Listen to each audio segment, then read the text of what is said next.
Malaysia একটা জায়গা আছে ক্যামেরুন হাইল্যান্ড, ভাই গেছিলেন নাকি? ৬,০০০ ফিট উপরে, ঠান্ডা, প্রচন্ড ঠান্ডা। আমি প্রায় যাই, ওখানকার চা বাগানের স্নিগ্ধ হাওয়া আমাকে টানে খুব, বাতাসটা খুবই ক্লিন, ভাল লাগে। ওই ক্যামেরুন হাইল্যান্ডে ৬,০০০ ফিট উপরে ওরা করেছে ফুলের বাগান, ফলের বাগান, চায়ের বাগান, স্ট্রবেরির বাগান, মধুর চাষ করে। আর এই ৬,০০০ ফিট উপরে এই ভেজিটেবলস আইটেমগুলো দিয়ে তারা পুরো মালয়েশিয়ার খাদ্যদ্রব্যের যত সংকট, সব সংকট তারা দূরীভূত করেছে। সুবহানাল্লাহ পড়েন।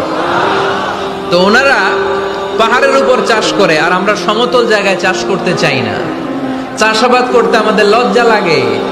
কি লাগে? যুবক ভাইয়েরা, কাজে কোনো লজ্জা নেই। কাজে কি নেই? পরিশ্রমে লজ্জা নেই।